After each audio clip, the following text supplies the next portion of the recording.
that we are the representatives of of people that sent us here to do the right thing. Unelected bureaucrats do not get to say what we can and cannot see. We've had three-star generals tell us that we did not have authorized access to this information. But yet, how do you expect us to continue to send taxpayer money to fund government projects if you're not even allowing us to see what those projects are? And I say that because, as some of you know, we have been consistently hearing that we do not have the authorized clearances, again, by people not elected to office. Let me repeat this. The people's representatives, members of Congress who sit on judiciary, armed services, and the oversight committees are being denied access to this information. But if we do not have the clearance, who does? Does this sound like a truly free country? Referencing Grush, I know there was many questions in regards to what was happening with his current IG report and whether or not we were able to receive access to that information. We were previously denied this. We have now received permission from him directly to go back into the SCIF to review that information. But in my short time in office, it has become very clear and evident that there is an apparent an orchestrated attempt to deny us this access, and it appears that that is coming from the intelligence community. We have a rampant overclassification problem. We need the UAP Disclosure Act, which I would ask that if you see to my left, you have Representative Burchett's language, and it should be added. As we know, we do not want to go forward with fake promises to the American people. I'd also like to speak on the issue that some members have stonewalled our efforts to get transparency, and this is also unacceptable. No one member is above another, and the American people deserve to know as much about the existence in this universe as possible. They certainly have a right to know about whether or not if their safety is threatened, and most especially when it comes to our men and women defending us in the skies. This is a simple answer. Stop barring us from the truth. Good morning, good afternoon, I should say now. So I'm happy to be here with the folks that have really been talking about this since the beginning of Congress. This is not something that I thought I would get involved in when I first came to Congress.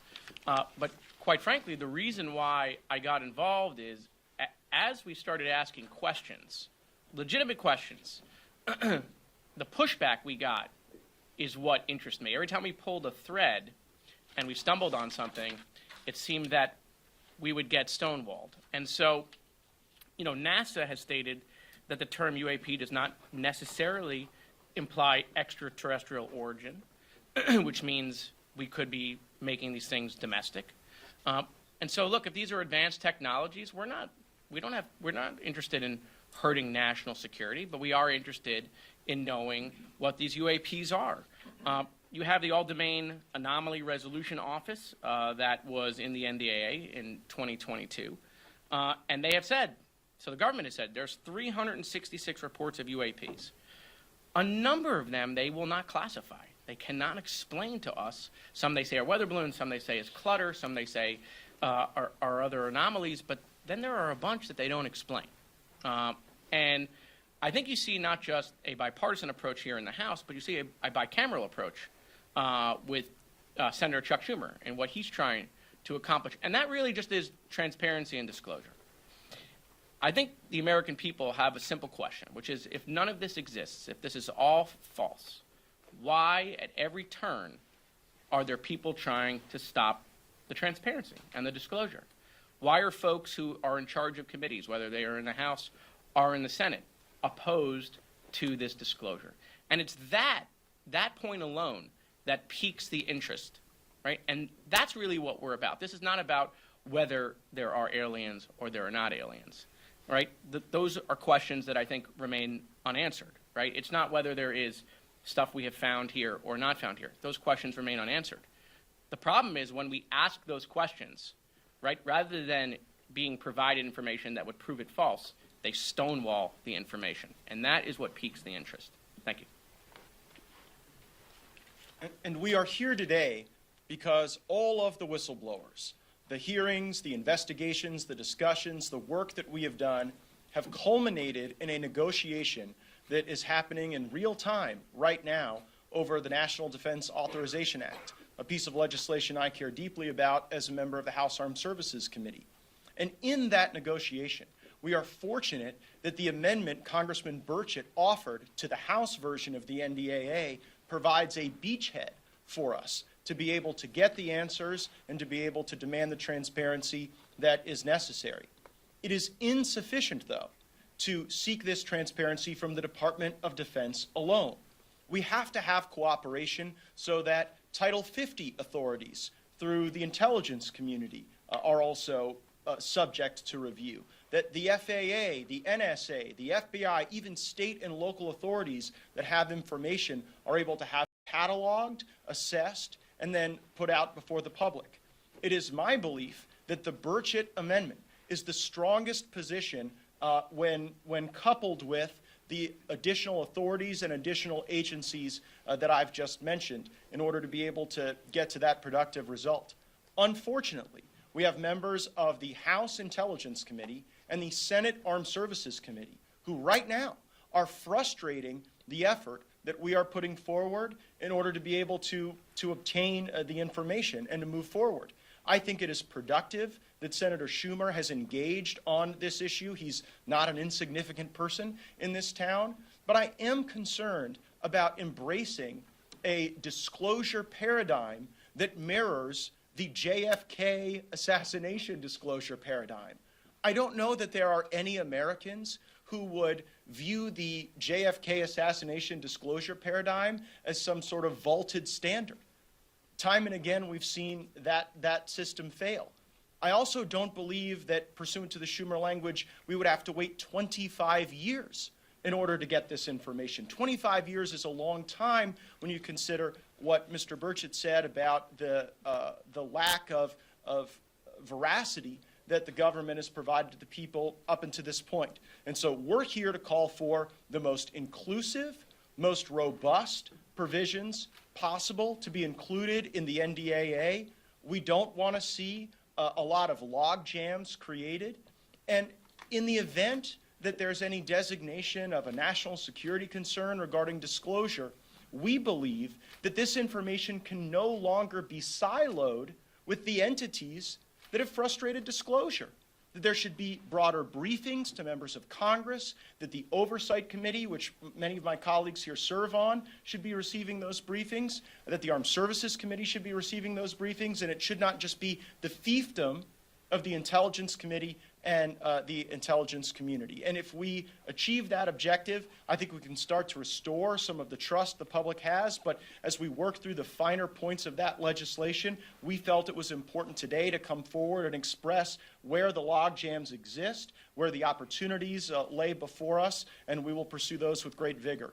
I also wanted to specifically thank House Armed Services Chairman Mike Rogers. He allowed the Burchett Amendment to go on the bill without objection, and I think he is to be commended for that. And also when my colleagues, Ms. Luna and Mr. Burchett and I, were at an Air Force base and were told by Air Force officials that we weren't allowed to see information that whistleblowers had expressed to us existed, it was in fact Chairman Rogers himself who personally engaged with the Office of the Secretary of Defense and gave us the opportunity to view the images that were taken by pilots of some of these unidentified aerial phenomena. So work to be done, but we hope that this gives you clarity as to what our goals are, how the scope and depth of the mission ahead. You know, I came to Congress thinking that this place was dysfunctional, and I had a general idea that the bureaucracy would try to block us. But seeing it from the inside, I can tell you it's worse than you can imagine. Everything that you suspect about the federal bureaucracy is doing, they're almost certainly doing. And it's nearly impossible to get a straight answer. So you all know my perspective, but at the end of the day, I think the taxpayers deserve to know where their money is being spent. The question we have before us is that, are we in an environment where the republic is being threatened by individuals and by people who are not elected to be able to withhold information from the public? And so I want to applaud the efforts of this group and the folks standing behind me, especially Mr. Burchett, who, as he said, it's time for transparency, to get it's time for Tim's amendment to be passed, and as well as the Schumer amendment. While they may not be perfect in their current forms, it gets us in a better direction. And it's my belief that both of them will actually put us in a better place. I don't think that they have to be mutually exclusive. At the end of the day, if we want transparency, we should be going after every avenue that we can to get the information to the American people. Thank you. Well, again, thank you all. This is about accountability and about transparency. It's about holding the deep state to task for their refusal to declassify information that the American people need to know, that Congress needs to know. In July, I questioned highly decorated naval and intelligence officers who had been in aircraft, who had seen UAPs, and what they told me was alarming.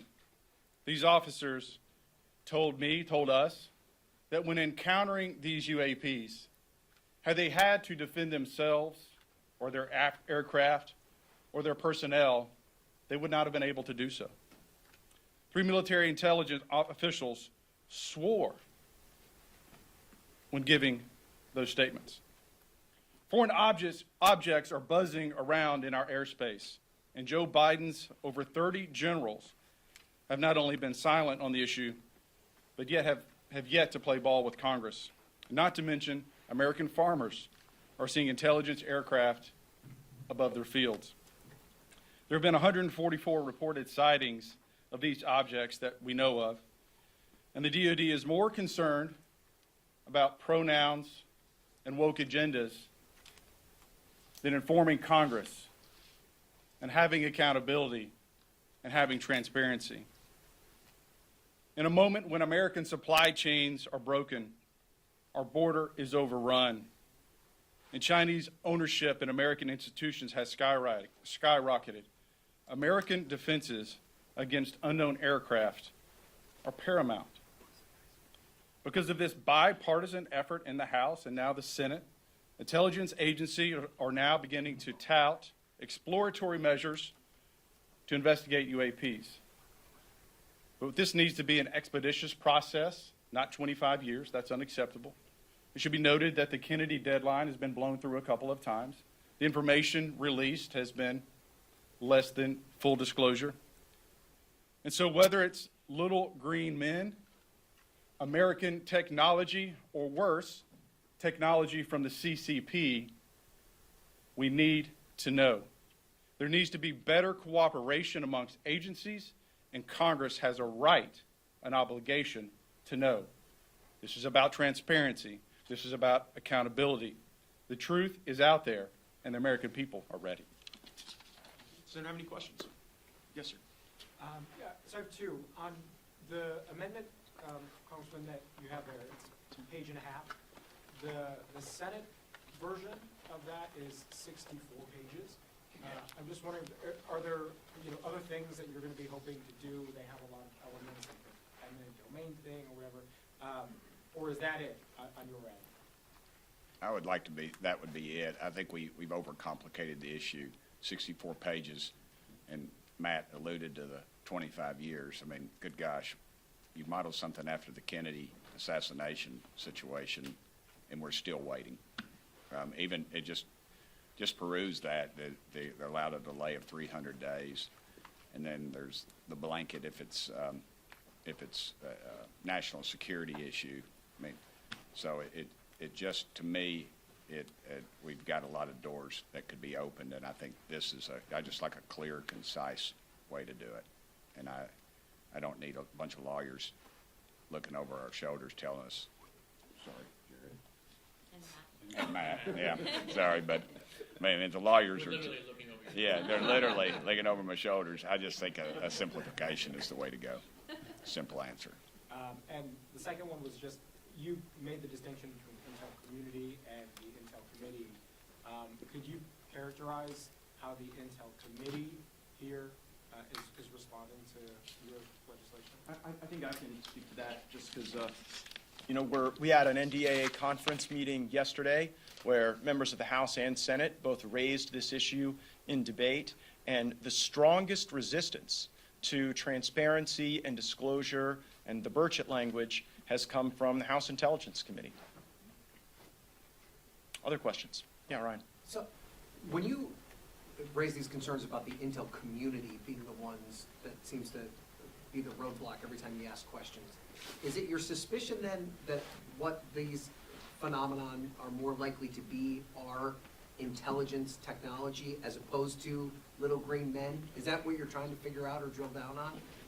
Yeah, I think that the ambiguity there creates frustration among all of us. The fact that we don't know, and of course, if you have an encounter where some of our country's sensitive technology is observed, there has to be a mechanism to ensure that that's not available to our enemies.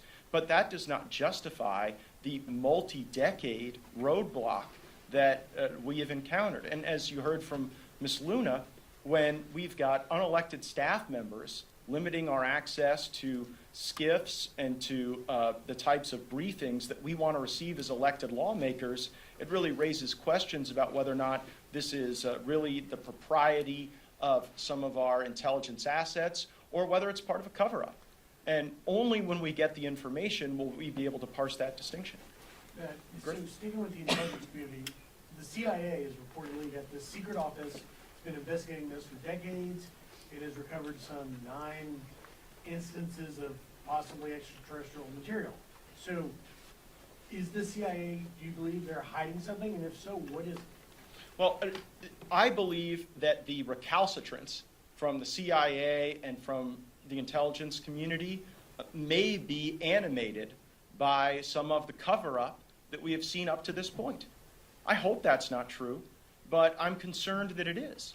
And so that's why the Burchett language currently in the NDAA gives us a beachhead to be able to access not only Department of Defense authorities and Department of Defense activities and programs, but we have to actually get into what the CIA has done with UAPs.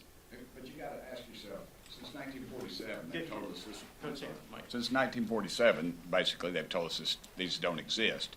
Yet now we're finding out they're spending millions of dollars. NASA has reports on it. The CIA now has reports on it. But yet the Pentagon keeps telling us they don't exist. So again, we're spending a heck of a lot of money to tell people something, to investigate something that doesn't exist. Yeah, but you're asking the right question, if I can just Yeah. jump in for a second, because here's, again, what just doesn't make logical sense, right? Is if this is all nonsense, right, then why are we seeing constant, from different areas of government, whistleblowers coming out with things that are credible? Why, as legislators, are we being stonewalled? Why does it feel like, just as we're making some progress, all of a sudden the ghosts of Christmas past, present, and future come out to talk to staff or legislators that then all of a sudden aren't on board with more disclosure? And I think that's the American people who are following this. That is the same question that you're asking that they're asking. We see the Pentagon not being able to pass an audit for 6 years straight.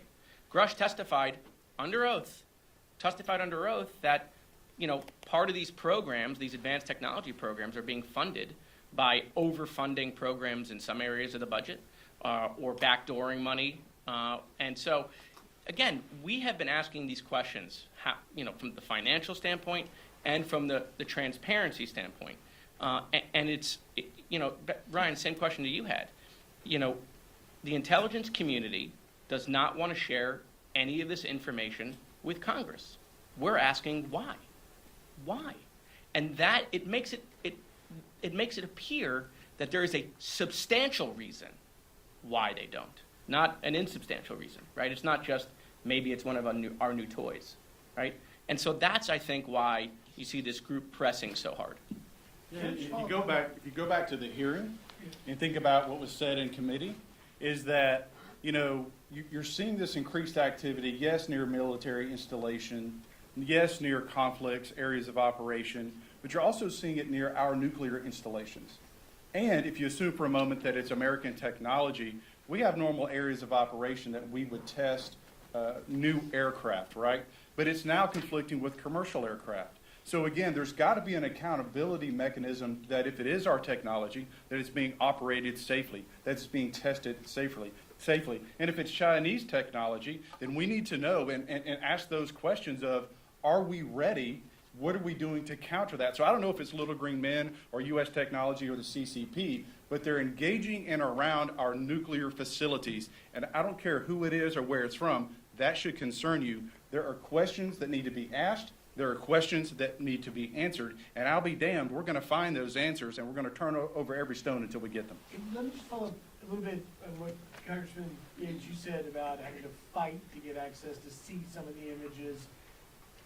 So to the best of you can answer this question, have any of you seen something to lead you to believe stronger in the existence of something extraterrestrial, Well, not Chinese or otherwise? Yeah, I am hesitant to make that leap, but what I can tell you is that when Congresswoman Luna and Congressman Burchett and I were at Eglin Air Force Base, and there were hours of frustrations where they didn't want to let us see a photograph taken by a pilot during a test flight.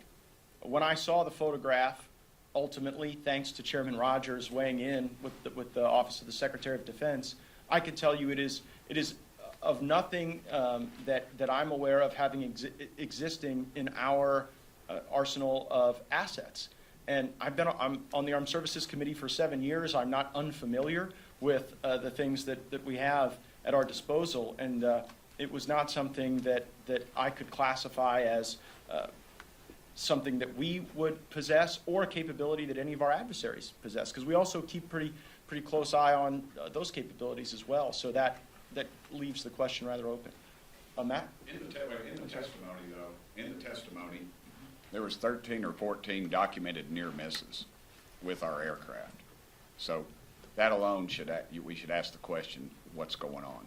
If it's our own people, why are we putting our own people at risk? Matt? Have y'all had your questions answered from what happened at the start of the year, the spy balloon incidents? And you guys all keep mentioning China. Why couldn't it be Russia or some other nation? Well, What makes you assume? yeah, I don't have a lot of unanswered questions from the Chinese spy balloon incident. I can tell you that our concern about China, particularly in the Gulf of Mexico, emerges from their increased activities in Cuba. And if they are building out more capabilities, and frankly, you see a leveraged buyout of old Russian assets in Cuba being turned over to Chinese control, and so that's what animates our interest in that. Yes, sir. Okay, so my first question is, are we seeing any actual progress towards actual transparency? And second of all, in regards to the UAP Disclosure Act, Congressman Burchett, what kind of changes would you like to see to be done to it? First answer is no. The second is, I'd just like to see more transparency. That's all I want. You all in the media, that's what we got to have. And it's very difficult for me to go home and talk to people who don't trust the government when the government is telling them something doesn't exist, but is spending millions, if not billions of dollars on researching what doesn't exist. If I could jump in too real quick, to be clear, I think that Schumer's efforts here are probably the floor as to where we would like to see disclosure begin. So not to say that they're not good efforts. I think basically any step forward is a step forward in the right direction here. But again, going back to just what we have faced, it shouldn't be the case that it is this complicated to release this information. And also just to put it out there, I mean, it should scare the American people that there is maybe, whether it's special interest or corporation, that thinks that they have a say in what your taxpayer dollars go to, and also what information The American people are not stupid. We can handle this information. Other countries have declassified similar information, and it's time that the United States steps up to the plate and does the same. One aspect of the Schumer amendment that draws a little concern for me is an appointed body that would review information or photographs or what have you before it's released to the public. That is an appointed body that the American public would have no control over. It'd be appointed by a politician. You'd know who would be on there. You'd have the missile defense companies. You'd have the usual cast of characters. And to me, that casts a chilling effect on the whole thing, in my opinion. I want to add something that Tim said, because I want to give him some credit. So back to your question of have we seen progress? I mean, listen, it's not like the 118th Congress is doing a lot of things, right? So in fairness, right, I think we're at the same pace. I think because of Tim's efforts and the group behind us, we are actually seeing a lot of progress. First of all, we had a hearing in the House that had never happened before. The Intelligence Committee had a hearing that didn't happen in 50 years, okay? We've now had multiple press conferences on this. You're having legislation introduced, not just in the House, but in the Senate. So this has come a long way from the times when Harry Reid was talking about it or Marco Rubio was talking about it. You now have a bipartisan, bicameral effort. And so, this place does a lot of things, unfortunately, incrementally, right? It doesn't do big things at the moment. So I got to, Tim is the one who has spearheaded a lot of this. And so, to give him a little more credit that he's willing to give himself, I think we're making a lot of progress. We just have to accept the fact that the pace here in Washington, we're caught up in that same pace. Yes, sir. Now, have you been able to see any documents or videos, etc., that would be considered classified? And follow up if there's a yes there. Yeah, no, I mean, we have. And so, when you see them, have you said to yourself, there's no way this is a threat to national security? Why is this still being classified? I have reviewed classified information and thereafter, wondered to myself why that would be classified. And so I have had those concerns. I've also, as a member of the Armed Services Committee, seen some radar signatures and other information that even my colleagues who are not on the Armed Services Committee have not been able to see, and that concerns me as well. I think we ought to democratize that information at a minimum throughout the Congress, and I think more productively with the American people. We'll take one more. I was going to say, I've seen stuff about whistleblowers that you would all be scratching your head. Go ahead, last question. Congressman Gates, you mentioned members of the House Intelligence Committee pushed back on this. Did they give you any reason for that? I mean, what are they saying? Can you characterize that? When, the reaction I've gotten is just sort of a broad brush national security concern.